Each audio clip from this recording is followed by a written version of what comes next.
Hello and welcome to the One-on-One Podcast. If you're enjoying the show, consider signing up for the Patreon.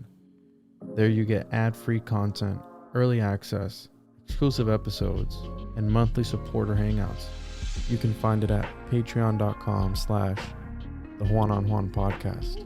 If you don't like the subscription-based models, there are other ways of supporting the show that are linked in the description. Thank you for tuning in and enjoy this episode. They said it was forbidden. They said it was dangerous. They were right. Introducing the paranoid American homunculus owner's manual. Dive into the arcane, into the hidden corners of the occult. This isn't just a comic. It's a hidden tome of supernatural power. All original artwork illustrating the groundbreaking research of Juan Ayala, one of the only living homunculologists of our time. Learn how to summon your own homunculus, an enigma wrapped in the fabric of reality itself, their power at your fingertips, their existence, your secret.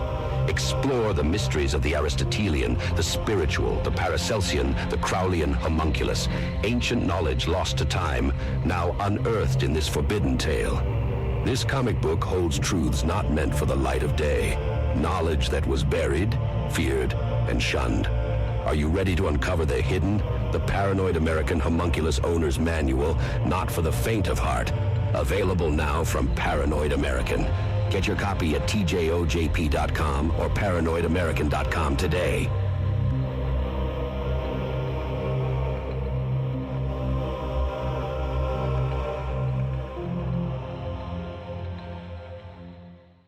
Welcome to the One-on-One Podcast with your host, Juan Ayala.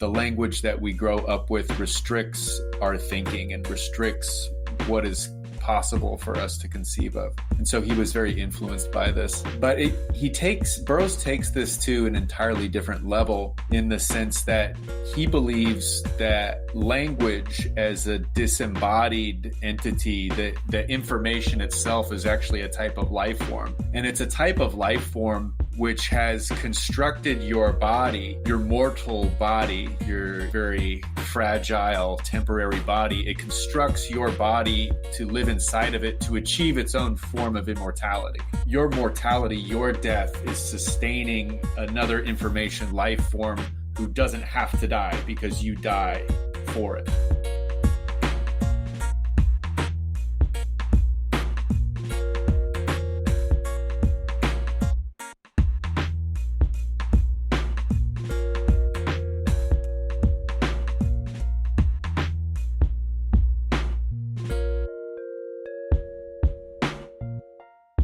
Welcome back to another episode of the One-on-One Podcast. I'm your host, as always. Make sure to follow the show on social media at the One-on-One Podcast, tjojp.com.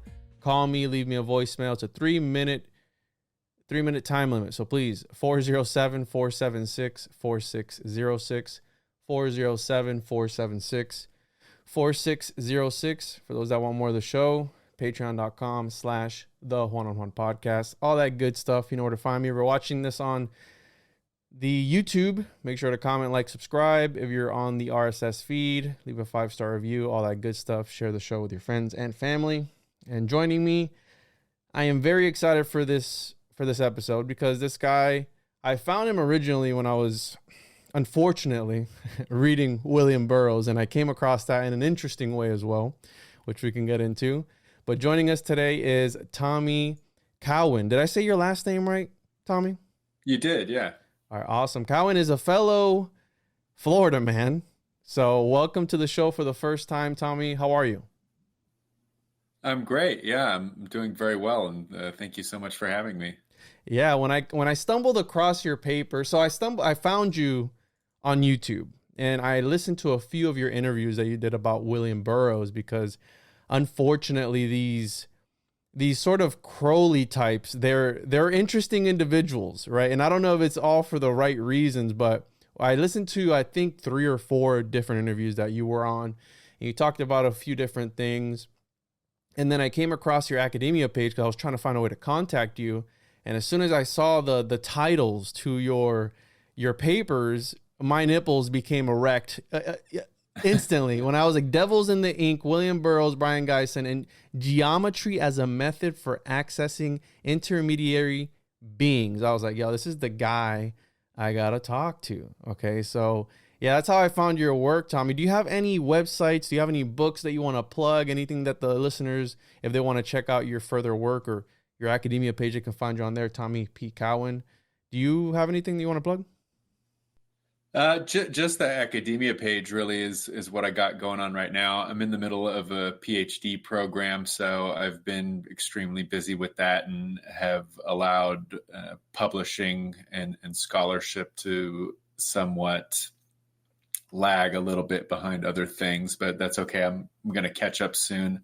But I'm also an editor at an academic journal called Correspondences Journal for the Study of Esotericism. And so I'd love to plug that. Everybody can find it online. If you just type in Correspondences Journal, it should come up.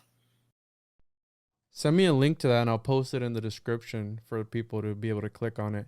And Absolutely, that'd be great. Thank you for taking the time to talk to me, Tommy. I really appreciate it. And before we get deep and dive off the deep end, I have a few basic questions because it's not every day that an academic answers my email and is willing to come on the show. They usually stay away from shows like mine because, again, I'm here to have a good time. I'm here for a good time, not a long time. So, you know, we crack dick jokes, we make fun of things, and this is a more relaxed sort of thing. You know how academics can be; they can be kind of stuck up and whatever. So, why William Burroughs? Because I know you did what was it that you did on Burroughs? Can you tell me what? I don't have it pulled up here.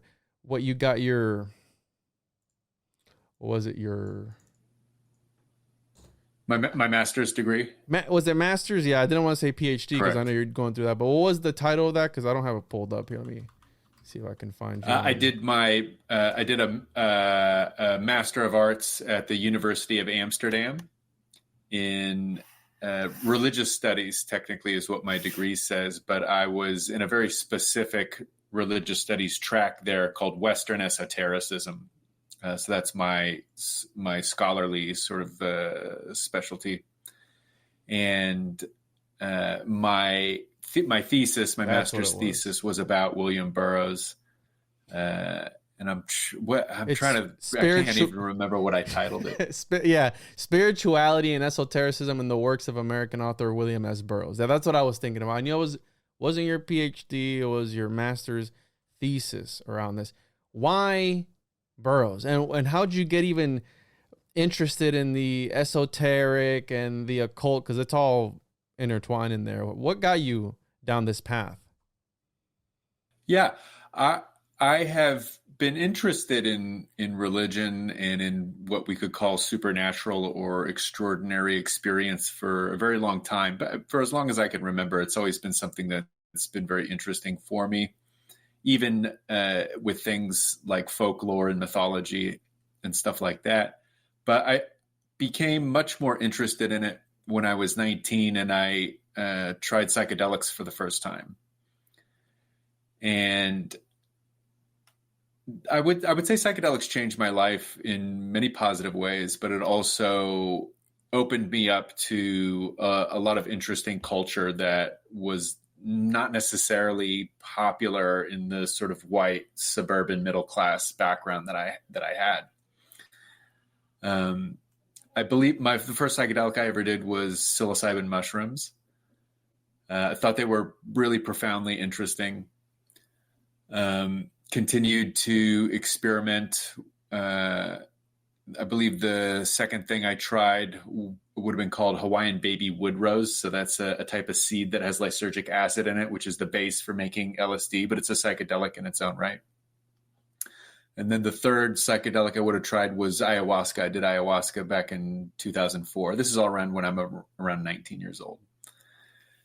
And this got me really interested in esoteric culture because there's a huge overlap. And I think this, there's no good way to make a strong division between drugs and religion. I think psychedelic substances in particular have been very influential to human spirituality for hundreds of thousands of years. And the ethnographic record, I think, supports this. I originally got interested in William Burroughs when I saw the David Cronenberg movie, which came out in 1991, but I didn't see it until about 2004. All of this stuff was happening around 2004. And it's such a bizarre, beautiful, interesting film. Talking about Naked Lunch, got me right? reading Burroughs. Yes, Naked Lunch. Yeah. Correct. Sorry. And then, once I started reading Burroughs, it's difficult and it's bizarre and it's offensive, but it's also so incredibly unique that I think it repels about 90% of the people who attempt to read it, but there's a small group of us who get hooked on it for whatever particular reason. I think because it is so unique and it is so mysterious, but also at times incredibly funny. It has a particular energy that I just don't find with a lot of writers. Yeah, my introduction to Burroughs wasn't Naked Lunch. It wasn't any of that. It was Cities of the Red Night. And yikes. And I found that doing research. I found information on the Cities of the Red Night in I believe it was an OTO forum.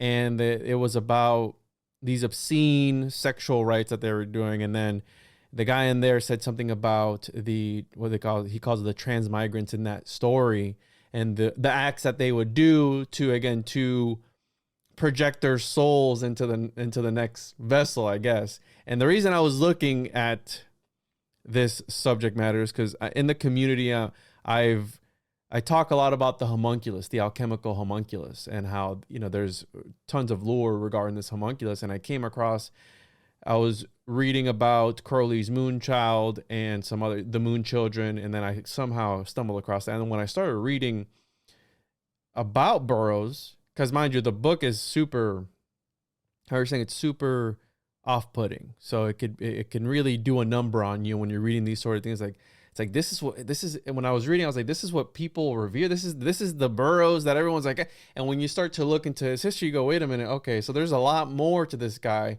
He murdered his wife.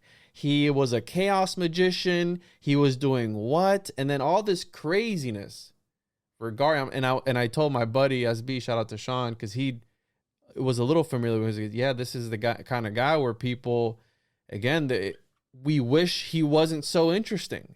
But there's something about these pioneers, right? And these, what do they call it? The counter-cultural pioneers, where they were kind of against the mainstream and it was very abrasive, right? But without guys like Burroughs, or without guys like Crowley, or without guys like LaVey, or whoever you want to put in there, right? A lot of esoteric guys and the occult, we wouldn't have a lot of the things that we have today, unfortunately, right? I mean, and the use of writing as some sort of divination tool to me has always been something very fascinating. There's something magical about writing itself. The cartographer as magician, the architect as magician, the writer as magician. And again, the word magic can be kind of loosely put in there as some sort of device, right? Some sort of device to be able to manipulate reality in some sort of way. And that's not too far-fetched, because quite literally, the backs of a lot of religions, if not all of them, are based off of writing. They're based off of texts. I call it interdimensional literature, where it's these texts that resonate throughout reality, and there's something about the solidification when you write it down. And one of the basic questions I want to talk to you about is, being an academic in this realm of esotericism, what is esotericism, or the esoteric to you from an academic point of view? Because it's something that you ask someone, it's like, what do you do? I was like, I'm an esotericist. It's like, well, what is even that? It's like, well, I study Burroughs. Like, who's that? What is esotericism from the academic lens? I think you're one of the few academics that I've had who's in that field? Yeah, it's a great question, and it's something that is widely debated and widely disagreed upon within the scholarly community. I studied under a guy named Wouter Hanegraaff, who is considered one of the most important scholars of esotericism today. He's been at the University of Amsterdam for a long time. He was responsible for setting up one of, if not the first, academic programs where you could get a degree in esotericism studies. He defines it as something which is, he calls rejected knowledge, in the sense that, and he's very firm about using the specifier Western esotericism, wherein esotericism defines a particular form of thought which is not necessarily religion and not necessarily science or logic, but uses elements of both of these things, and yet is also this cultural other, which both religion and science use to distinguish themselves from it, right? So it is this other suppressed form of knowledge, which allows us to help define what is science and what is religion. That is I would think one of the most popular ways to define it, but it is controversial. Not everybody agrees. One of my favorite articles on this subject was written by a guy named Egil Asprem, who teaches in Sweden. And he did a linguistics corpus study of the word esotericism as it gets used in this book called The Dictionary of Gnosis and Western Esotericism, which is a really important book that came out some years ago. And according to how people actually use the word esoteric, it generally is most often used to refer to what we could call special knowledge. And I think that's a very sensible approach, because Asprem's actually looking at how the word gets used in day-to-day language in order to build his definition. But that definition also jives with things that other scholars have said in the past, like an American scholar named Arthur Versluis, who says that gnosis or gnosis is central to what esotericism is, this idea that people can achieve altered states of consciousness that allow them to rend the veil of normal waking reality and see a level of reality which is deeper and which is more ontologically primal or ontologically.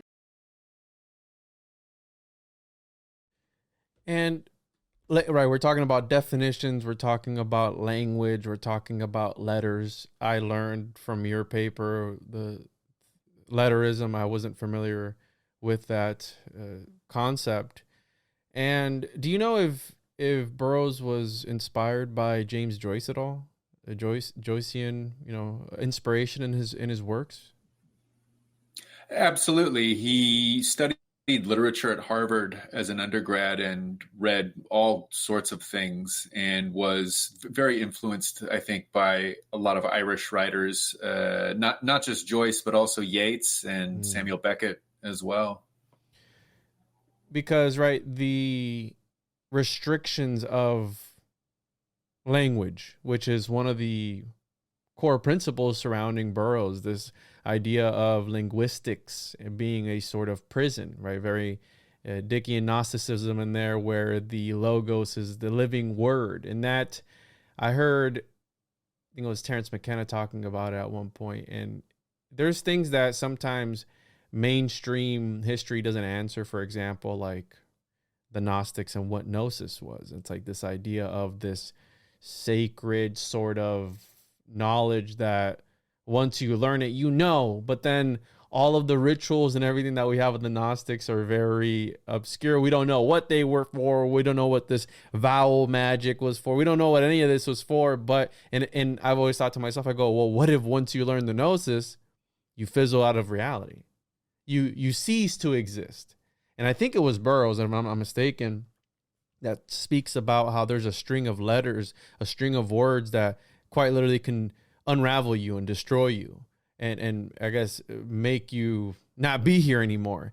And that's always been a concept, because there is things that, like, things that we talk about, even the nature of reality. That's why I love the occult, magic, any esoteric ideas, because they were trying to, how you mentioned at the beginning, like, why is religion a thing? Why are these symbols a thing? There's obviously something more to it. And I don't know if the answer is psychedelics, and maybe psychedelics let you peer to the other side and let you, right? Because it all has to do with the grid, which I want to get into here in a little bit.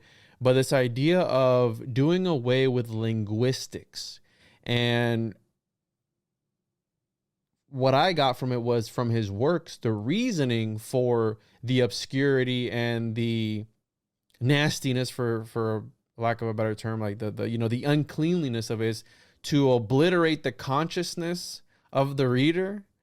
Like, you're partaking in a sort of initiation, right? As you're reading these texts, and you're trying to really process what it is you're reading.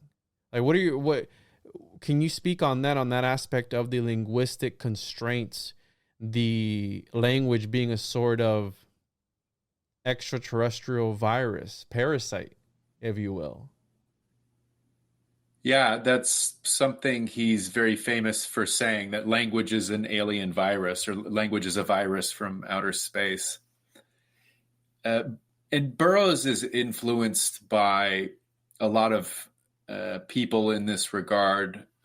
One person he was influenced by was the Count Korzybski, who was a American Polish intellectual, early 20th century, who had a lot of ideas about language and how the language that we grow up with restricts our thinking and restricts what is possible for us to conceive of.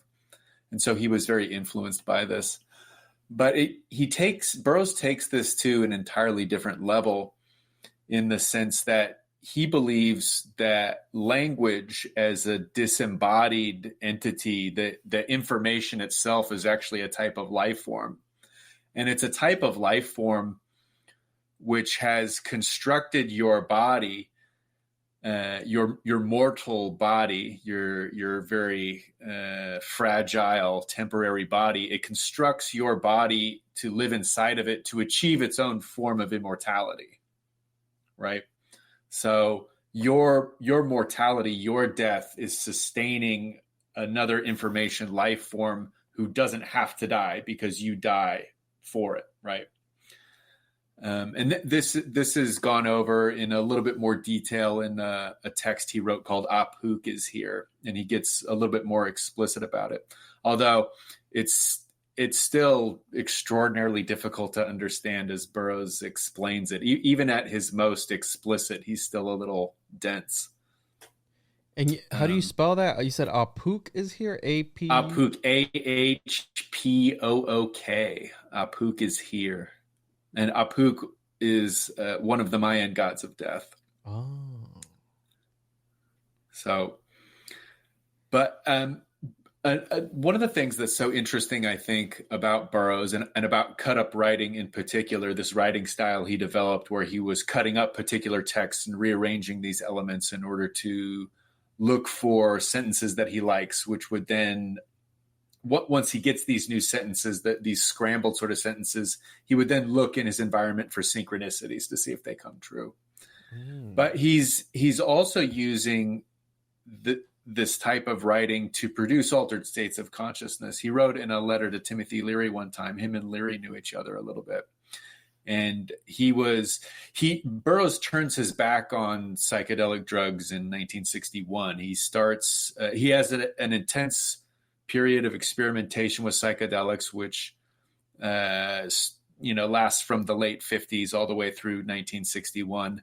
But in 1961, he just starts having bad trips over and over again. He can't have an enjoyable psychedelic experience anymore.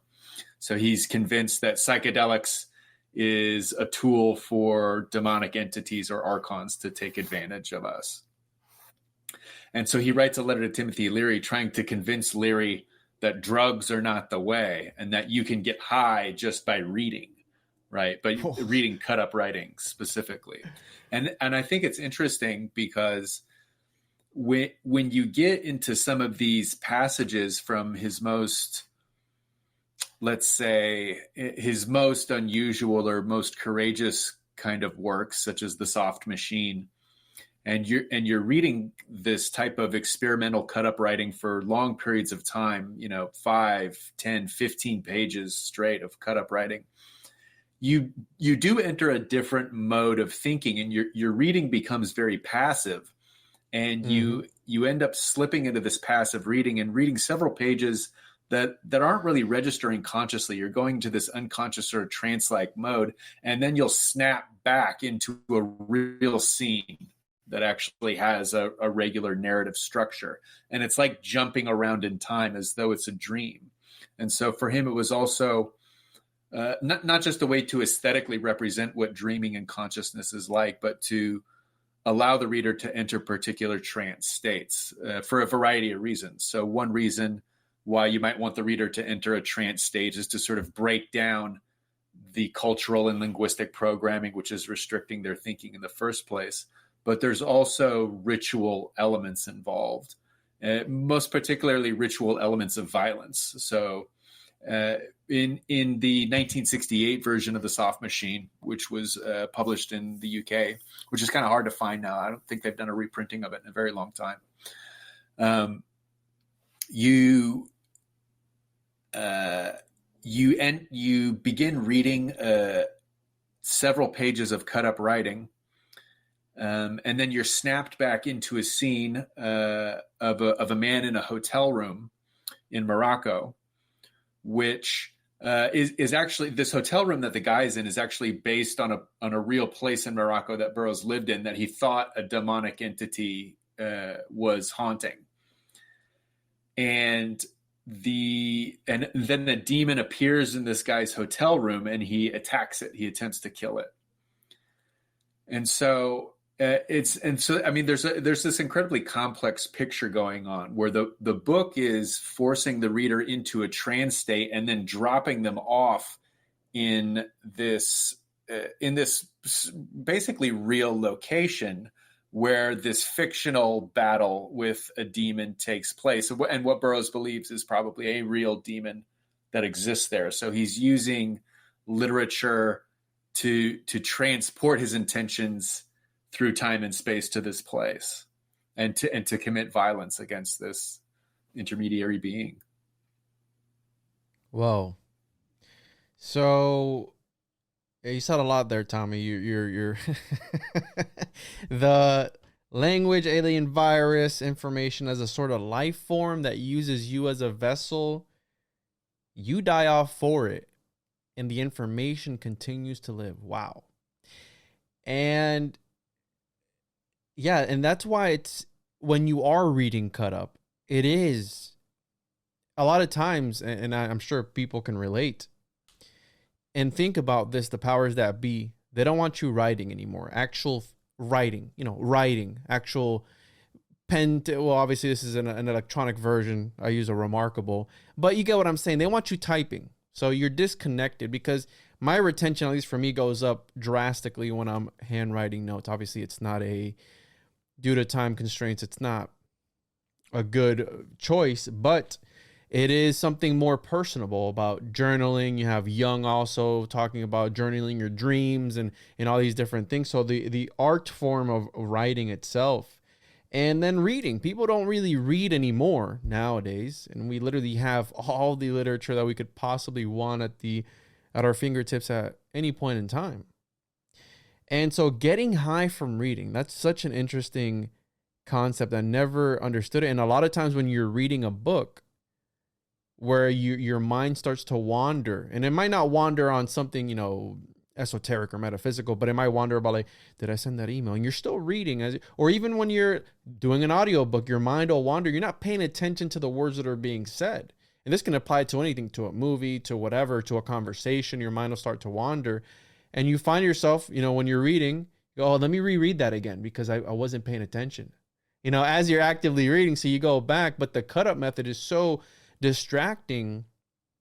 And I'm a Kanye West fan, right? We know Kanye West hasn't had the best reputation recently, but there was a song that I always wondered why this part was in it. Because again, these artsy types, you're like, this is what people look up to. This is one of the masterminds. And that one song, Lift Yourself, that came out in 2018, where at the end it was poop-de scoop, scoop-de whoop, whoop-de scoop-de poop, poop-de scoop-de, and it goes on in this weird Joycean kind of thing. And now it's making sense. What if Kanye was sort of tapping into this more Joycean than anything? Because when you read James Joyce, it's like a glossolalia. Like, what? Like it's about this idea.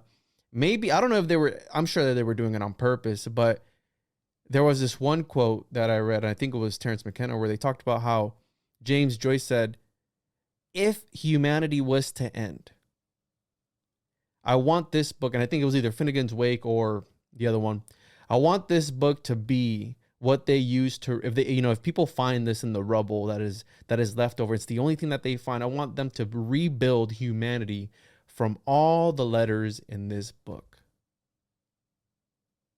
That's a big, you're digging deep if that's what you want your obscure piece of writing, that is one of the hardest pieces of literature ever read in the history of literature. You want them to kickstart reality and humanity back again from these words. Well, I think, yeah, I think it's really interesting too, as well, that there's this explicit connection between the book and the end of civilization. Like the book must be recovered from the rubble. It's almost like that is being willed into being. And I think we see this in a lot of esoteric writers in modernism, that this conflux of esotericism in literature that we see in Burroughs, but not just in Burroughs, also in Joyce and in Yeats and in Plath and like many authors, Ezra Pound, sort of central to this, or if not central, at least in the background of this, is sort of this idea that modernity and modern civilization is an affront to the spirit of human beings, and it's a form of violence against our true spiritual nature. And I think, part of sort of the dense, confusing nature of Cut Up is a war on information itself, and a war in which the end of civilization wouldn't necessarily be a bad thing. And Burroughs has intimated as much in interviews that, depopulation was something he was very concerned with, and he thought it would be a really good thing, but that it maybe had to be done through catastrophic means, but he would have been willing to go there. But modern civilization needed to be taken apart and reduced, and part of the effort of doing that is this war on information through literary aesthetics. Well, this ties into what we talked about at the beginning, right? And it is, right, to quote the great Alex Jones, it is an info war.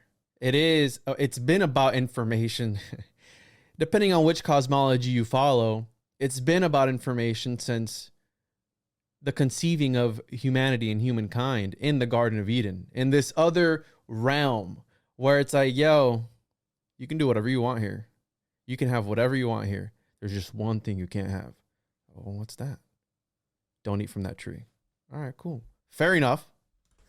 Leave it to a woman to go ahead and do the opposite. No, I'm just kidding. Before people go crazy in the comments. It's a joke. But, right, we all know that story.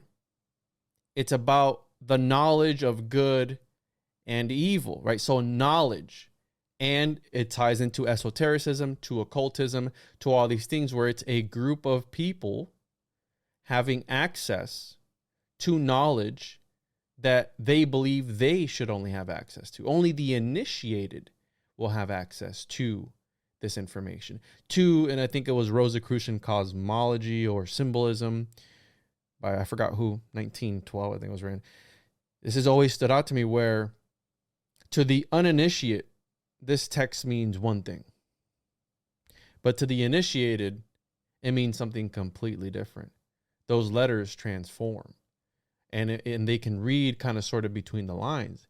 And I wasn't aware that obviously I read Cities of the Red Night, where it's about, where essentially the virus, I forgot what he called it, but just kind of makes everyone, it's making me think of a South Park scene where the dad like jizzes everywhere. And when I'm reading about this virus, that it's like, it drives everybody, man, they're just jizzing everywhere. It's like, it made me think of South Park, and it just makes like, those guys definitely are either mimetic magicians, using memes or something. Because if you think about a Rick and Morty or like a South Park or any obscure, like Ren and Stimpy, we grew up with, I mean, at least I'm 29. I don't know how old you are, Tommy, but I grew up with these cartoons that were kind of this sort of literature, but in a different medium. Very chaotic, very weird and abstract. And it's like,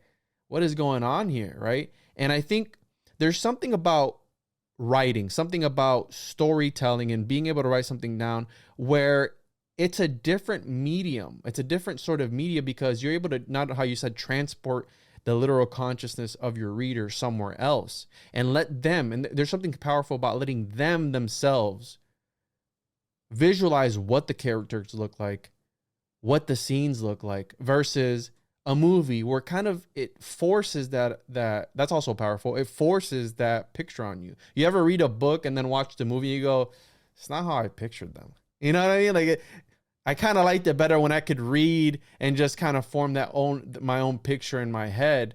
And then reading is one thing where you can quite literally, again, under the constraints of language, where you can only describe things a certain way, right? You can paint a crazy picture, but then you use audio, which they were using the trance music in the I think it was Geisen, right? The trance music. And it made me think of Philip K. Dick's Correct. Synchronicity music. So the sound, the radio, right? When the radio came out, radio is a little bit different. Like, sound is a little bit different because you can add sound effects, and then you can take that immersive experience and drive it deeper. What was that one thing that they played where people really thought that the aliens were taking over? What was that? Do you know what I'm talking about? In the 1950s? Orson Welles. Doing War of the Worlds. Yeah, War of the Worlds. That was radio broadcast where people were calling like, oh my God, there's aliens taking a 1938 radio drama. The War of the Worlds, 17th episode CBS radio series. So radio really also, I guess, sound media, right, kind of changes this up, because you can add sound effects and every character can have its own voice, and it kind of, right, it brings it more alive, versus before that people were just reading things and letting their imagination go wild. So you talk about Burroughs, you quoted him where he's talking about these entities that spring forth from, right, the devils in the ink, these things that spring forth from the writing. How many characters, because when you talked about language, information being a life form, I'm just thinking of how many people within history weren't even real, and there were just like these ink egregoric beings that sprung forth from these writings, like Pythagoras. There's no written records from Pythagoras himself. It was all written after by Imblicus, and it's like, was Pythagoras one of these devils in the ink, if you will, that came forth just from the writing and became alive because of the writing? And if the writing would have never happened, would we have Pythagoras? How many people in history, Tommy, are these devils from the ink that emerged from the ink?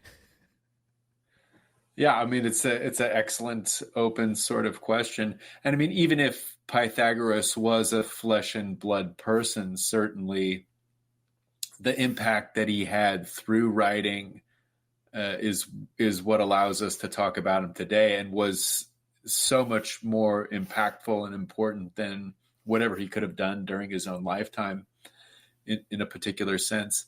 And maybe this is one of the problems with the immortality of information, or certainly let's say the extended mortality that information has over flesh and blood, is that once the flesh and blood is gone, the information lives on and continues to change and evolve and go through various transformations.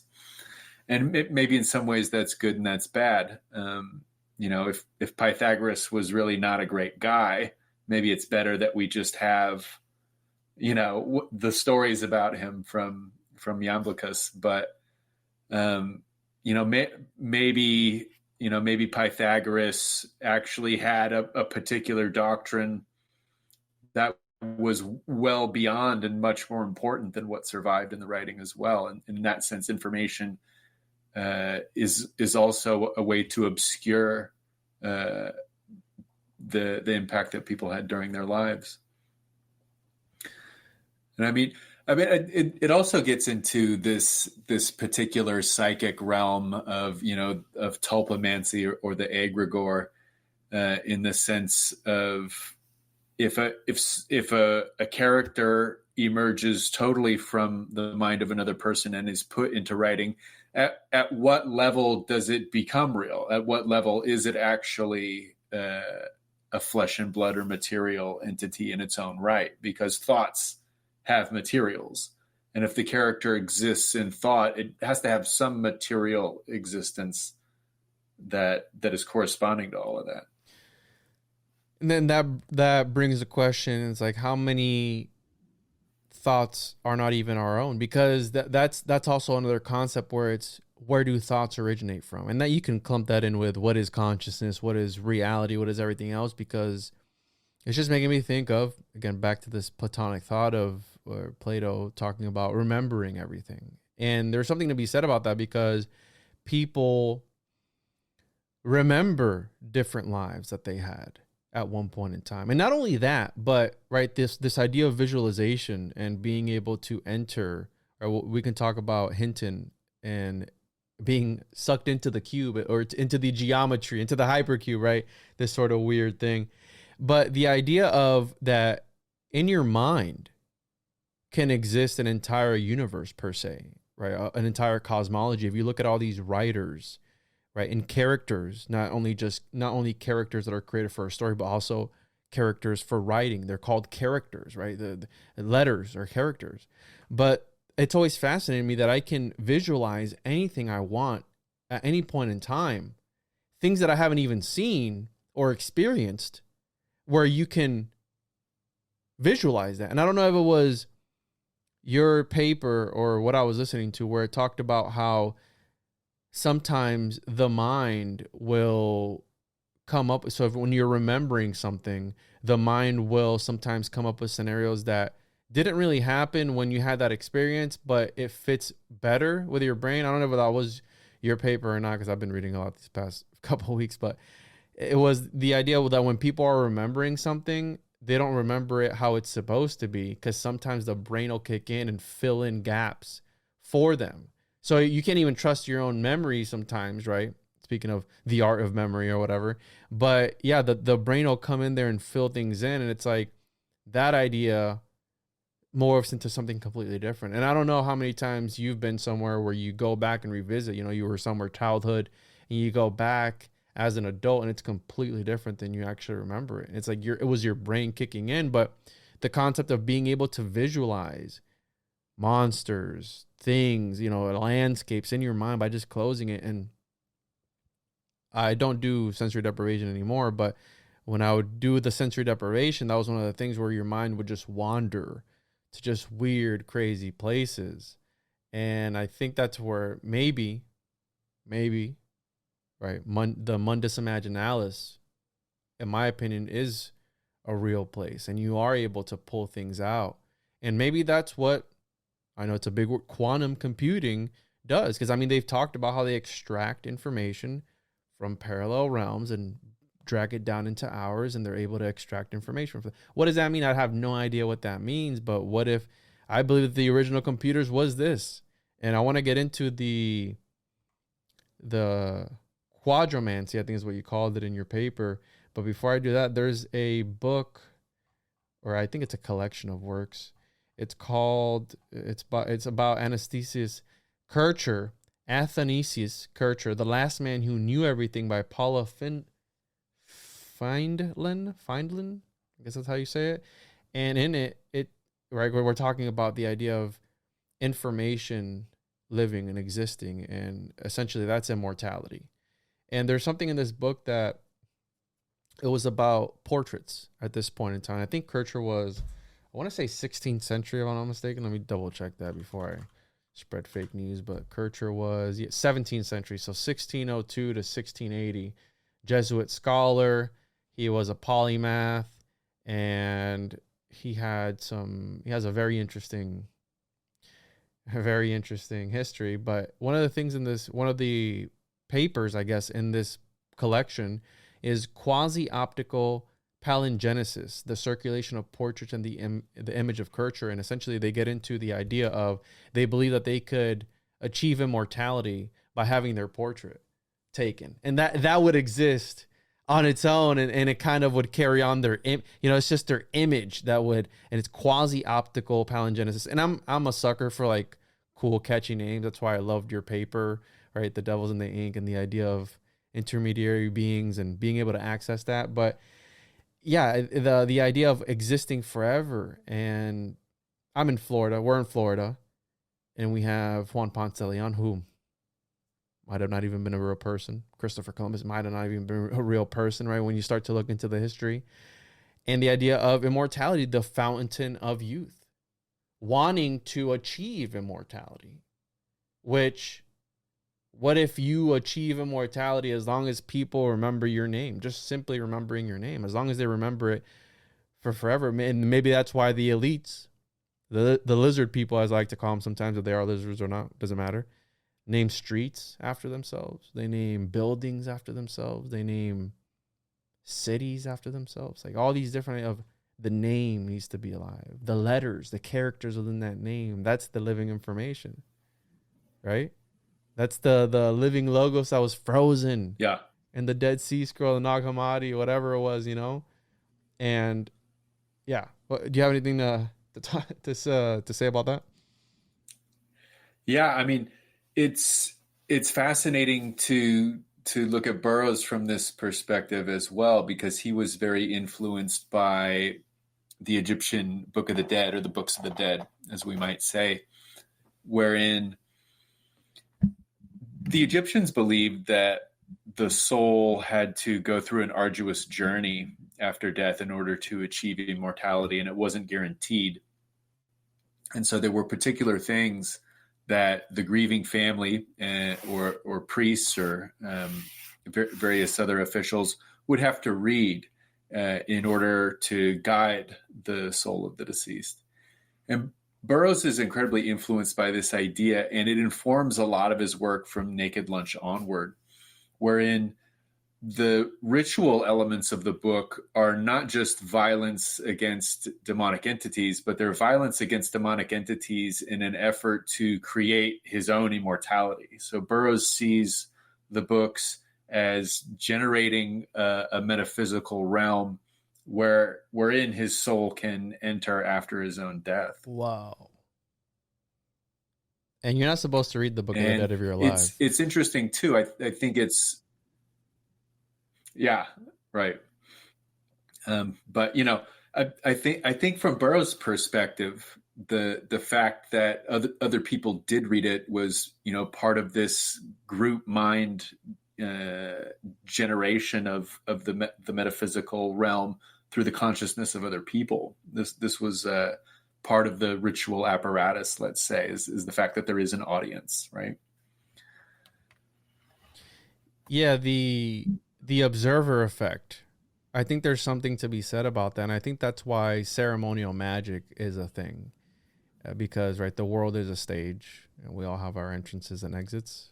That's coming directly from one of the most influential people on the English language, which some people say it wasn't even a real person. So you're making me think about all these people and these characters that could be intermediary beings. And I want to talk about that concept, intermediary beings. And then we can get into the square magic, and I have some ideas that I've been just kicking around all day waiting to talk to you. But these entities that can spring forth not only from literature and from the ink itself, from these books themselves, but also from the geometry. But you can call them whatever you want. You can call them angels. I know you talk about the jinn a lot in the paper, but these idea of outside entities. Now, from your research, so would the writing be the entity, or is the writing a medium for these entities to interact with you? And then, I mean, we know, and the reason why this is so interesting to me is, and for those that want to believe otherwise, because you're going to have the people from the train of thought that none of this exists. None of this, you have atheists who, we're just here, the panspermia, whatever they call it, where we just landed on it, and then things evolved and we came forth from that. And there's no such thing as God and all that stuff. And then you're going to have people who believe in the metaphysical and the paranormal and the supernatural and all these other aspects of a different reality, because there's so much evidence to account for stories of these intermediary beings, which could be angels, jinn, demons, elementals, if you want to call them that too. And when you bring in the geometrical aspect of it, you start to go, well, where did we get lost in this etymological prison or puzzle where angles became angels, right? So, and if you read some of the literature, these entities you encounter on the other side. I don't know if you've done, let me hit the button. Have you ever done dimethyltryptamine? You ever done DMT, Tommy? Where people encounter these geometric beings on the other side and they see the grid and all that stuff. And the grid is part of, again, the psychedelic experience where the mind creates the grid. Can we talk a little bit about these beings? And are they the writing? Do they come from the writing? Is the writing the medium in which they're able to interact with us? How does it work? Can you break that down for us? Yeah, it's something which is sort of mind-bending to think about in the sense that a letter or a glyph is a geometrical form of some kind. And so if we create a letter to concentrate on and to try and summon an intermediary being like a jinn or a ghost or a god, we don't necessarily, I think, have to make a particular distinction as to whether or not the god is the letter or the letter simply communicates or creates an environment in which the god can inhabit. It can be all of these particular things. And one of the reasons why I think geometry is so interesting, and I talk about this a little bit at the end of the Devils in the Ink article, is that I think geometric hallucinations, let's say, or geometric visuals, which are endogenous, created by the mind itself, right, which can happen on DMT, like you say, but can also happen under a variety of other circumstances, can happen under LSD, could happen with migraines, can happen if you close your eyes and look at a stroboscope, which is another thing that Burroughs and Geisen experimented a lot with. One of the scientific theories as to why that happens is that the geometric visual is caused by the neurons in the visual cortex directly experiencing their own structure, right? So the geometric visuals are a direct reference to the geometrical structure of the neurons as they're laid out in the brain. And what this would suggest, and this is, I guess, a controversial opinion that I have, is that I think one of the biggest problems with researching something like mysticism or esotericism is that these extraordinary experiences are said to always be mediated in some way by the brain, right? So, the human brain is small and fallible and programmed and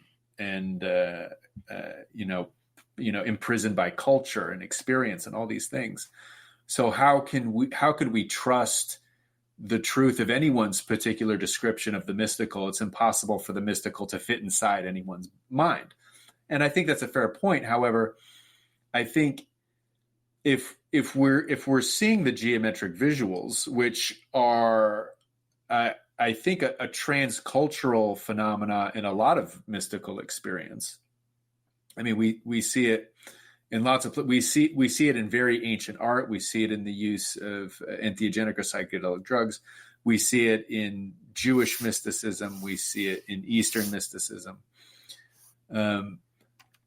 If we look at the geometric visuals as the brain directly experiencing itself, I think we could possibly argue that geometry, or at least geometric hallucinations of geometry that are made entirely within the brain, are one of the forms of knowledge and experience which are not mediated in any way. It's the brain directly talking to and experiencing itself in some kind of way.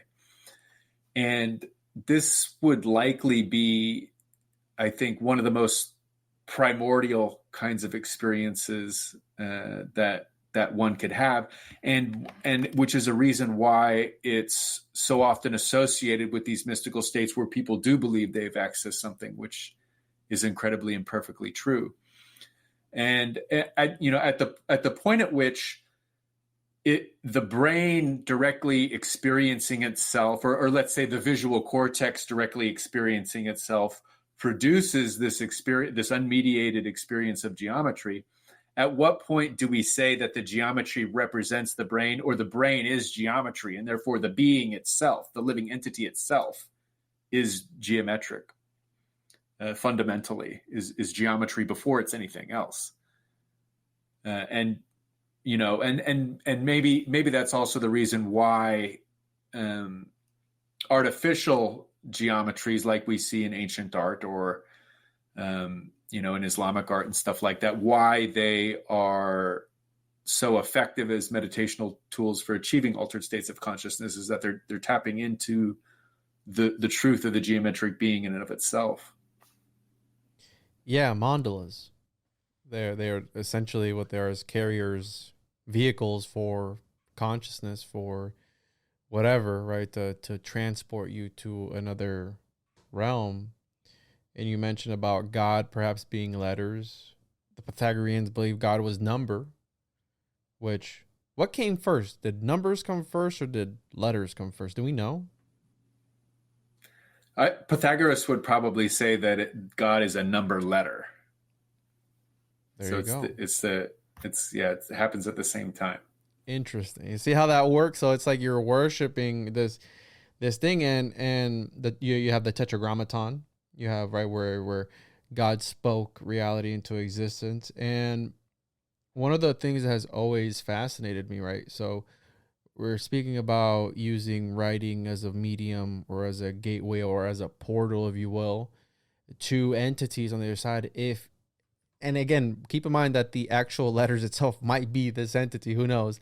But H.P. Lovecraft's work, where there's something about the 1001 Arabian Nights that does something to people, because that was Geison's restaurant name that he had. I think it was in Morocco at one point, 1001 Arabian Nights. And also 1001 Arabian Nights was H.P. Lovecraft's alleged inspiration for his alter ego, Abdul Alhazred, who was the author of the fictional Necronomicon, where, again, we have this grimoire that is fictional, but then you have secret groups and occult groups that use it as a literal thing. They believe it was real, right? They believe it's a real grimoire and it works. But H.P. Lovecraft is an interesting one, because I believe from my research, that what if these entities, right, and the Cthulhu mythos, the great old ones, the elder gods, the deep ones, are trying to penetrate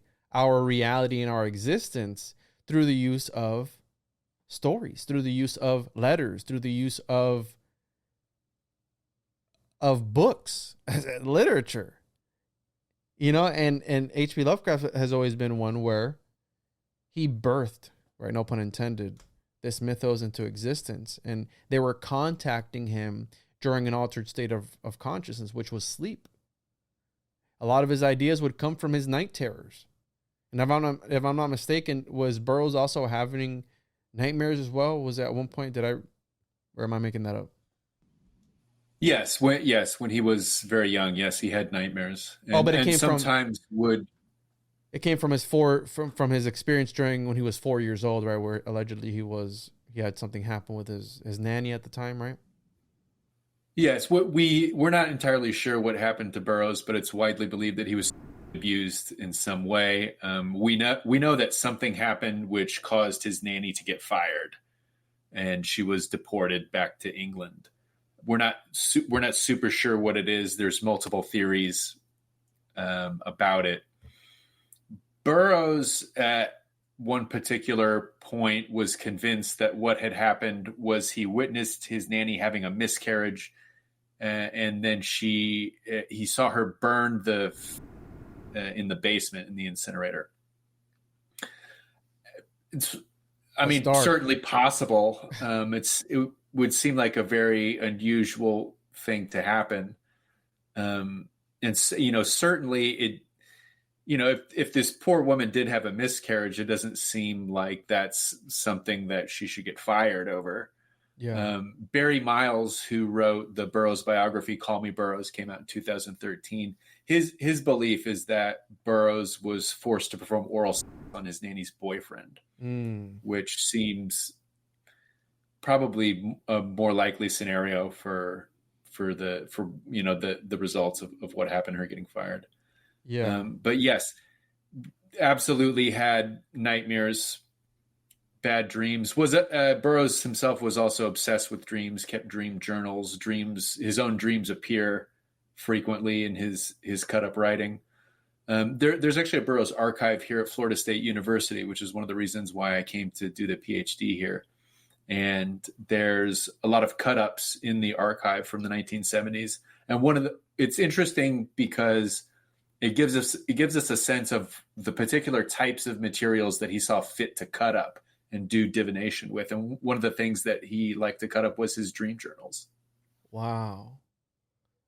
That's what I love about plot twists that you don't see coming, right? Because it is kind of cut up where it's like and I love a good plot twist, not just any plot twist where it's like, oh, I could have seen that coming, but it's like a plot twist that just completely just baffles you. And I can think of one or two. There was this one movie about how this guy's wife was inside a computer where they had learned to transfer consciousness, and the entire movie is the guy trying to stop the computer company that was housing his wife's consciousness. He was trying to stop them from disconnecting her because it was like a special time limit or something like that. And then at the very end, they end up disconnecting his wife. But the entire time, it was actually his wife that was trying to save his consciousness from being connected. And he was playing this whole scenario out within the actual computer. So when the movie ends and it's like, oh, wait, it was his wife trying to save him. That to me is like, that was great. That was executed beautifully. You know what I'm saying? Like, and that's kind of sort of like cut up where you can't really trust what you're seeing or what you're reading because you don't know where to draw the line, and I think, yeah, H.P. Lovecraft was kind of sort of like that where it's I think that's what horror does. And not only that, but I think it's called body horror, which I think Burroughs had some of that, where it's like grotesque aspects of, man, and that gore aspect and the description of these acts that are happening, that, I guess, shocks. It's supposed to shock you and try to obliterate your consciousness as you're reading this. And think about it. It's an initiation as you're reading this. So take that for what it is. And I wanted to talk about the grid. And this is where, if you have people, you can loosen up, Tommy. Let's go a little bit crazy here for the last 30 minutes. And let's speculate a little bit, because I'm under the impression, because we're talking about these beings. So we've talked about language, etymology being a constraint. Sometimes we find it hard to express ourselves with words. That's one indication there that language is limiting. And then you can evolve that into different mediums of, right, different medias to execute whatever idea you're trying to convey. You have the idea of writing as a form of divination, as a form of gateway into other realms, and perhaps gateways for other entities to come in and out. And then you have the idea of the grid, which I wasn't, square magic, which I wasn't aware went back as far as it did. I think it was 989 CE that it went back as far. I think it was it the Chinese that came with it first, or who was it? Anyways, in the Muslim world, it goes as far back as the 10th century, but in China, it's even before then. Yeah. So I didn't know it was that old, but if we fast forward, because you gave me like a historical background on ideas that I've been kicking around, because I like the 16th century, 15th, 17th, right? You have John Dee and Edward Kelly, who, again, that ties in everything. It ties in the geometry, it ties in the letters, the numbers, and the grids, right? So the grid is important in that. And some people will say, well, he was inspired by Trithemius, or did I say it right this time? Trithemius, yeah. Yeah. Johannes Trithemius with his Stenographia, where it was, again, some people say it was code for something, for it was, I forgot how they put it, but it was like an occult book coding something, or was it whatever? Anyways, it was a secret cipher, and allegedly you could use it to communicate with these angels. So it was sort of angel magic, tapping into other realms. John Dee allegedly took inspiration from that. But it's interesting about John Dee because Enochian has a syntax. It is a real language when it's broken down by linguists and etymologists, I guess is what I forgot who was his name. Something Dick. He did the Enochian Encyclopedia. I don't know if you're familiar with that, but his name was... I'm not. I'll tell you right now, so people can check it out. The Donald C. Laycock. It's the Complete Enochian Dictionary. I believe he was either a linguist or anyways, he studied languages, and he broke it down in Enochian that was revealed from these intermediary beings and passed down to Edward Kelly, and John Dee was obviously the scribe. Has a real application. It can be used, and it is used in ceremonial magic, right? And again, if you can extract information from these, I'm not an occultist. Did you ever, and you don't have to answer, but did you ever cross the line, Tommy, when you're reading about all this craziness and you go, I want to try that? Did you ever cross that line? Did you join any secret organizations, Freemasons, whatever? And again, you don't have to answer the question, but did you ever cross the abyss? I've done a lot of spiritual and magical experimentation. Let's say, yeah, I've definitely tried things, and I think a lot of scholars of esotericism, even though they are kind of stuck up and they pretend to be agnostic, I think for professional reasons, a lot of people in my field have experimented at some point with the things that they study. I have never joined a particular magical order in the traditional sense, although I'm from Sacramento, California, and there's an OTO lodge in Sacramento that at the time was run by a couple named David and Anna Shoemaker, who are somewhat prominent Thelemites, and I used to hang out there a little bit. So I don't know. This was quite some years ago, probably, more than 15 years ago. So well, maybe it might be 20. I'm not sure. I don't know if they would recognize me these days, but I would certainly recognize them if I met them again. Interesting. Yeah, I was just curious because that's a question I get asked a lot. It's like, when you're reading about these grim wars and all these things, are you not tempted to try it? And it's like, yeah, it is tempting. But the grid, and I'm under the impression, I don't know if you've ever read The Secret Journal of René Descartes, and it's by Secret Journal of René Descartes. His name is, hopefully I'm saying this right, Amir Axel, and he's passed away now, but it was about this secret journal that Descartes had, and Leibniz, the father of binary code, set out to copy and find. And it was this weird, obscure code. We never really know. Supposedly he cracked it, but Descartes is a really interesting character to me. And maybe perhaps not on paper was he an occultist or involved in any orders. Some people say that he was, but the concept of the Cartesian coordinate system and how that itself, not only is it a grid, but it adds axes, and that as a vehicle for manifestation. And the concept that the Platonists, right, were obsessed with geometry and kind of sort of projecting their ideas into geometric figures. I think that Descartes, through his dream, right? So through a series of dreams, he essentially had, so the official narrative of history is that he had a series of dreams, and through those series of dreams, he had figured out the secrets, right? The most profound discovery ever. And then there's this other story that he came up with the coordinate system because he liked to sleep in. And he was laying in bed one night and he was watching a fly on the wall.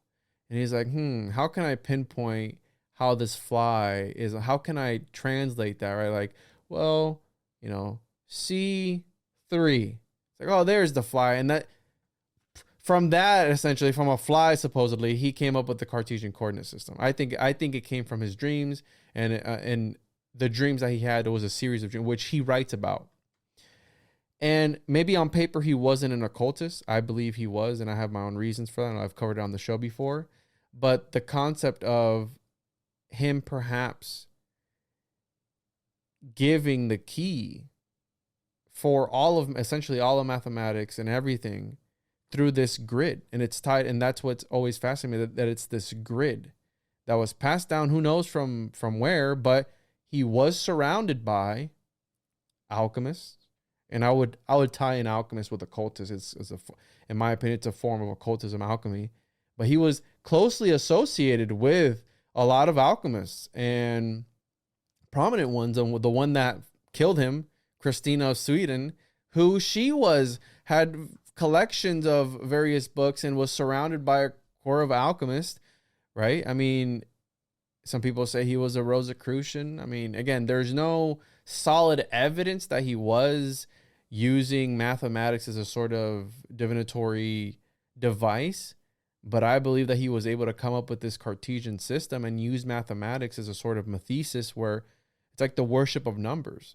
But mind you, again, we talked about at the beginning, how many of these characters were even, I think Descartes was real, but how many of these characters not only were embellished or suppressed from history through writings and through the information that's passed down from them. Like, NASA doesn't want you to know about Parsons and how he was singing and doing the hymn to Pan before every rocket launch. That doesn't look good when it's too woo-woo and it's getting too close to home. So let's do the same with a whole bunch of people throughout history. They were, again, he was building automata, and we stumbled across a book that I'll send to you after, from the 17th century, where allegedly he had figured out how to project his consciousness into outer space. But it's all centered around this geometry, this grid, this square magic. And if you take that, so the Cartesian coordinate system is at the core of a lot of everything. I mean, I don't know if you've ever done CAD CAM. I have, 3D design. It's at the core of that. And how that's a sort of manifestation. You take this, the architects would take these grids and all these things, and they would, birth these buildings that they referred to as their homunculi, because it was impregnated in their mind. From there, they took it down into a paper medium. They would make, a lot of times they would make models, and from there, the actual building would be erected after the fact, right? And it's all done, again, through this use of the grid a lot of times. And Descartes, so I forgot where I was going to go with this, but the idea of Descartes tapping into something much deeper than himself.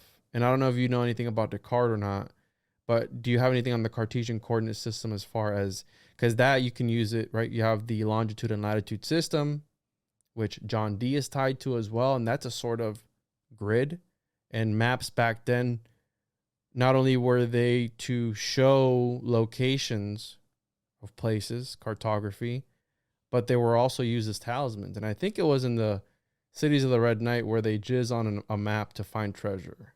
So they charge it, and then I guess it comes to life and it shows them where the treasure is. I don't know. I think it was like at the end where everyone's going crazy. But do you have anything on the Cartesian coordinate system, and perhaps it being some sort of divinatory device? Did you stumble across that during your square research, your quadromancy research? I don't know that much about Descartes, to be honest, and he didn't come up when I was doing research for that article, but it does strike me that the Cartesian coordinates are very Pythagorean in a particular way, and that in order to make the particular type of graphs, you need a letter and you need a number and you need the regulation of these geometric shapes, these squares. And so in that sense, the graphs that you produce from Cartesian coordinates really sort of represent this Pythagorean idea of the letter number shape as this one entity that contains all of those particular things at the same time. And it wouldn't surprise me at all if Descartes was very interested in esoteric knowledge and alchemy and things like that. You know, Isaac Newton, who's one of the most influential scientists ever, you know, likely as influential as Descartes, was really interested in esoteric topics. He was profoundly interested in alchemy, and he was really interested in bibliomancy and using the Bible as a form of textual divination. And that stuff got buried and hidden for years. Nobody ever wanted to talk about it. And people still don't want to talk about it. If you go to a conference today, which is not, let's say it's not an esotericism studies conference. Let's say it's just about a history of science conference, or a conference just about the life of Newton, and you start talking about alchemy or bibliomancy, there will be scholars there who will tell you that you shouldn't do this and that we shouldn't talk about this, and that it tarnishes the legacy of Newton. Yeah, he was also writing commentaries on the book Revelation, drawing up diagrams of the Temple of Solomon, right? Speaking of geometry and certain things like that. And yeah, it is something. Why do you think that is, that they stray away from? Because in my opinion, if it wasn't for alchemy, we wouldn't have chemistry, because essentially it was, right, the pursuit of this philosopher's stone, of these alchemists, is what led to a lot of different discoveries, and it was the precursor of chemistry. But why there's such a stigma in this academic realm, and that's why a lot of them don't agree to come on the show. And I didn't see that one of your supervisors is actually Peter Forshaw, which I'm a big fan of his work. And I think I've reached out to him before. So if you want to put in a good a good word for me, his work on, was it the I forgot this guy's name. It's on one of my zines. It's on the cover of one of my zines, and I can't think of it. Was it Heinrich Kuhnrath? Kuhnrath, yeah, exactly. Heinrich Kuhnrath. And that concept, right? The perspective, I think it's called first person perspective, where that kind of does something to you as well, because through the use of this grid kind of sort of thing, the alchemists were. So we have this evolution of media. So you have writing. You can use it to enter visionary states. And then you have these mandalas. And then these alchemists would quite literally use these paintings or these plates of lab scenes or whatever. And they would enter these scenes using the geometry, right, in these scenes to work in those labs. So it's funny how that all evolves, right? And it comes essentially from, you see the evolution. But yeah, I'm very familiar with his work, and I think I have reached out. He's looked at my academia page one time. I think he did. Pretty sure it was him. But why do you think that is, the stigma with wanting to get woo-woo? I don't think it takes away credibility. I mean, we're all human, right? I mean, you can't be, I think you can't be 100%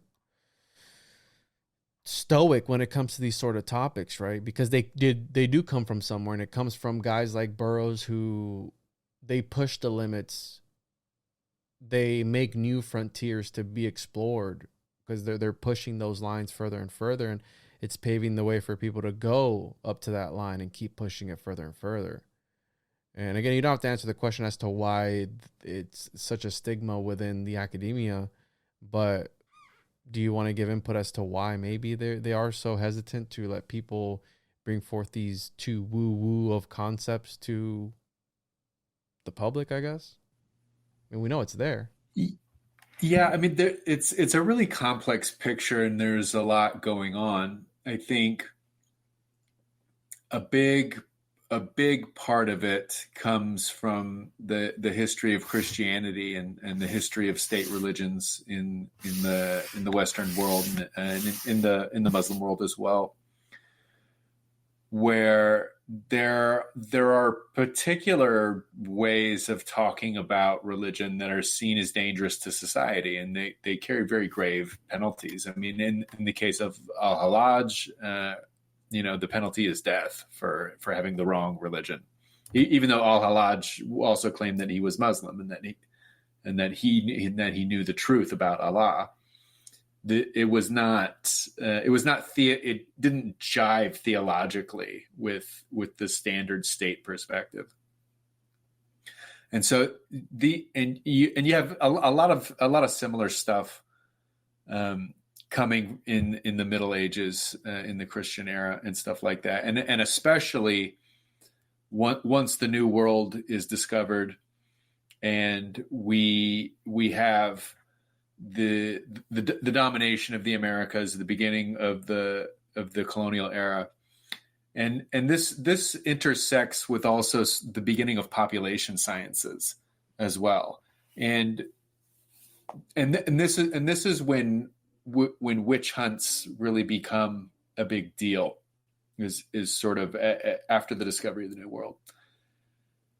And there's a really great scholar named Silvia Federici, and she writes about this a lot, about how a lot of the fear of witchcraft was articulated with population sciences, where they were trying to get women to stop performing. And so one of the ways in which they could do this was talking about how was the province of the witch and witchcraft, right?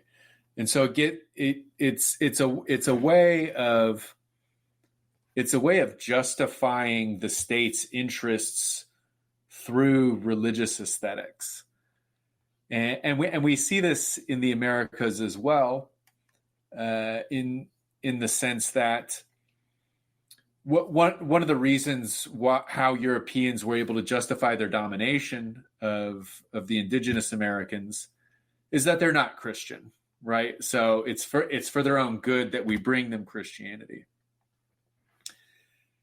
But then eventually this gets articulated with professional, and so not just within Europe proper, professional is influential to witch hunts, but it's also influential to the colonization of indigenous Americans, in the sense that a lot of indigenous is reliant on altered states of consciousness and on contact with particular intermediary beings for the purposes of healing. And initially, if we're talking 15th, early 16th century, this is coming from a very Christian, dogmatic, religious perspective. But by the time we get to the 19th century, it's often justified through purely secular means, right? So we need to break these people of their indigenous, of their traditional spiritualities, because they don't have the proper, right? They don't have quote unquote professional, right? Only we can give this to them. And so I think, I think that perspective borrows from Christian dogma, and to a certain extent, maybe not explicitly in its own representation of itself. It certainly borrows the same attitude from Christian dogma that, it's for indigenous Americans' own good, right? That we take away we take their religion from them.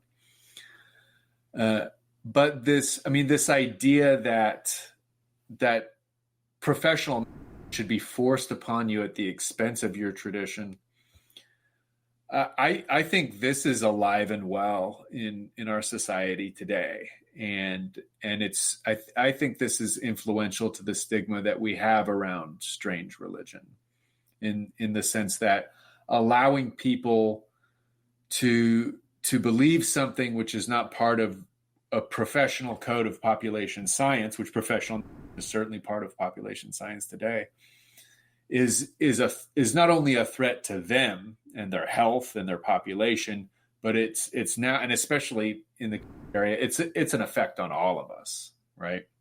We're all in this together. So therefore, forcing particular knowledge upon you also requires stripping you of the knowledge that you had, right?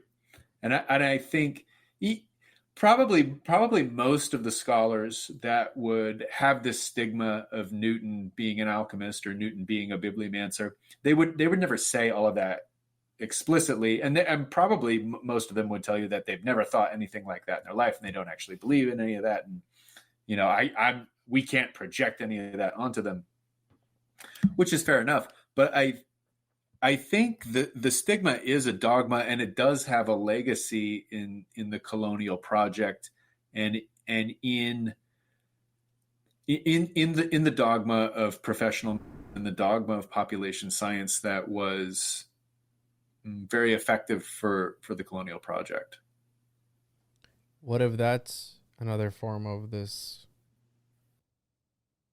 letter parasite, or what I dubbed it? I don't know if there is anything else, and I looked it up, but grammatical entities, right? These things that pop forth from how, we're talking about information, we're talking about writing. It's all about information. It's about the suppression of information, and you can apply that to anything and everything, essentially, throughout life, because that includes religion, that includes everything, regular life, everything.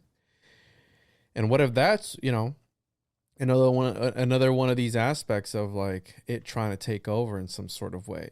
But then that would imply that there are entities, archons, that are trying to take over. And then archons is a weird one because it's a Gnostic view, and then that would insinuate that this reality is a false reality and that we're living in a simulation, right? So that one, to people, it puts them off. Like when you talk about Gnosticism and simulation theory and all these things, because it's like, well, then is any of this real? Are you a Boltzmann's brain? As I always ask people, like, are you just a blip in existence for 1 second in your entire lifetime? I think it's like when people take salvia and they live an entire lifetime and they remember the whole thing. It's really scary. But had a couple miscellaneous questions. Was Burroughs ever, because there's this idea that a lot of these people and these concepts that they're bringing forth are tied to governmental agencies, 3-letter agencies. Because I know he was in touch with Leary and a couple other interesting figures. Does he have any links to, because it seems like a lot of these occultists were also spies, and they're kind of planted in culture to make these crazy movements, right? Like a Crowley was MI6 or MI5, whatever he was. Is there any connections with Burroughs and 3-letter agencies at all, or governmental? Because he went to Harvard. I mean, that's pretty up there, you know what I mean? And a lot of these guys are set up like they have inheritances, and they have all the time in the world to sit in a hotel with his buddies to do seances and scrying for hours upon end. and do all these things to conjure up and open up portals to other realms. And then there's the devil manifesting in front of them. Well, all these crazy things. Is there any evidence that he was tied to any 3-letter agencies? Was he a spy? Do you have anything on that?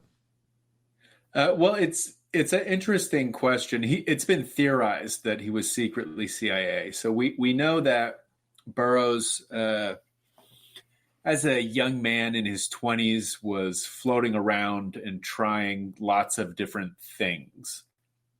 So, and was generally competent at most of these things, but never really fell in love or became a master of any of them. So he was a private investigator at one point. He worked as an exterminator. At one point. He worked as a journalist. He went to school and then dropped out. He went to he got into an anthropology program and dropped out. A couple of anthropology programs and dropped out. One of the things that he tried in this era was he actually did apply to go to the OSS, which was the precursor to the CIA. According to Burroughs, his application was denied. And supposedly, according to him, there was somebody he knew from Harvard who was working in the OSS at the time, and he claims that this guy never liked him, and that's why he didn't get into the OSS. But so that's kind of the official story. But there's a lot of conspiracy theories out there about, right, how true is any of that. And there's I found this one article which amused me greatly. It was on a I forget what it was. It was on some particular right-wing website, and it basically was just talking about how, like, it's all Burroughs was definitely CIA, and Joan, his wife, who was accidentally shot in the head during a William Tell performance in Mexico City, 1951. That it was actually not an accident. He claims Joan was assassinated because she was an agent, right? And Burroughs was a counter agent, and so she had to, So there's definitely a lot of stuff out there where people would disagree with the official story. Yeah, and the wife story, you believe the was it the William Tell Act? You believe that it went down like that because a gay man, I guess he was bisexual, right? We don't know if he was having relations with his wife, but that would make sense where you could use a wife as a cover, and she knew what he was doing. He was falling in love with boy toys, and wherever he was at. And so, wow, I haven't dove into that aspect of the conspiracy, but from my research and from the community, they like to talk about how a lot of this alien talk nowadays and even interdimensional beings are a plant of these 3-letter agencies. Because you have the famous Ronald Reagan speech where it's like, if we could all come together, if there was some sort of alien invasion, it's like, well, that's evolved over time. It's like, are these interdimensionals? Are these ultra-terrestrials? Are these extraterrestrials? Like, what's going on? Well, leave it up for the people to figure it out on there. Let's let the people birth these egregoric beings into existence. And then you have Carl Jung talking about, like, yo, these are projections of our psyche, projections of our subconscious. Like, what? So, and it just starts with one thing, like, just talk about it, and then it'll develop. And that's why I'm very careful with what I say, not to be superstitious, but very careful with what I say, very careful with, be careful. What is it? Careful what you wish for, right? They tell you that. And there was that one talk of Burroughs where he's talking about the wishing machine, and he's talking about the monkey paw story. And it's like, well, he's like, and he keeps saying, he's like, I wouldn't wish for something like infinite knowledge, or no, for infinite money. He's like, that's because he got the blueprint for this wishing machine that he said that he tried, and he did some like weird experiments with it. And he keeps saying, like, I wouldn't wish for something so stupid like infinite money. I would ask for something. He's like talking to, kind of telling you, like, yo, if you ever do encounter like an intermediary being, make sure you ask for like wisdom or for something that's not money. Don't ask for money, because Edward Kelly tried to ask for money, and the Angels got pissed off. So don't do that. At one point in time, he did ask him for some money because he was in a bind. But Tommy, did you have any closing thoughts?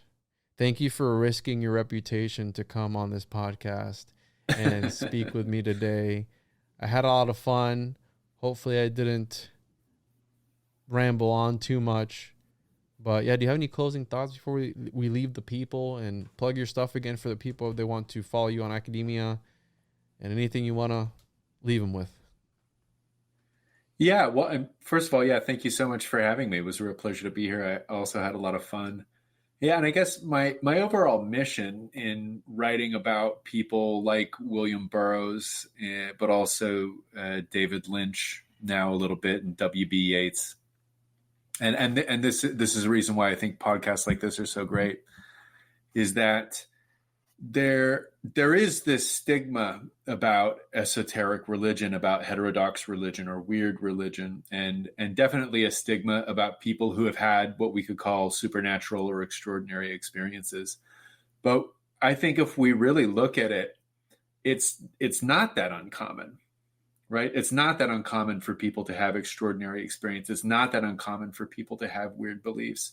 And I think if we can look at these canonical, highly regarded literary figures like Yeats and Pound and Joyce, but also Burroughs and Ginsberg and Plath and, say people like Ishmael Reed, if we can see that weird religion produces these literary masterpieces, right? It's a way of part of normalizing the weird, to speak about it sort of paradoxically. And I think that's something that's super important to do, because otherwise we end up with the Satanic Panic and Damien Eccles, and we end up with people doing time for things they didn't do. Absolutely. I'm with you there to a certain extent, Tommy. I think that there are lines that need to be drawn. But again, who am I? I'm just a podcaster. I know nothing.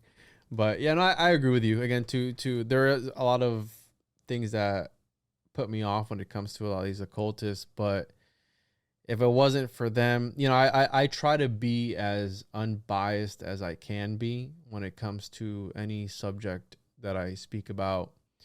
I do have my core beliefs and values that I keep to myself, but I like having interesting conversations, and I like to talk to different people and hear their perspective. And it's okay if we don't agree on everything, but at least you were mature enough and open enough to have, because a lot of people don't even want to talk to, right? We're so divided, not just politically, but in so many ways, and people can't even come together to have conversations anymore. And I think it's important to speak about things and be able to learn as much as you can. Maybe not learn everything.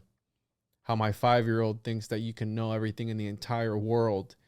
And kids really, when they ask you certain questions, you go, how did you even come up with this? Like, who are you? And sometimes I'll look at my kids and be like, who were you guys in the past life? Like, where'd you come from? So when my 5-year-old asks me, he's like, do you know he asked me, he thinks I know everything. Cause you're fixing things for them and you're helping them out. And I thought to myself, I told him, I said, I don't know everything. He goes, well, why not? And I said, damn, can you imagine, Tommy? Can you imagine knowing everything in the entire world? Knowing all cosmologies, all religions, everything that there could ever be to know, just knowing it. That would be crazy. That would be wild to know absolutely everything.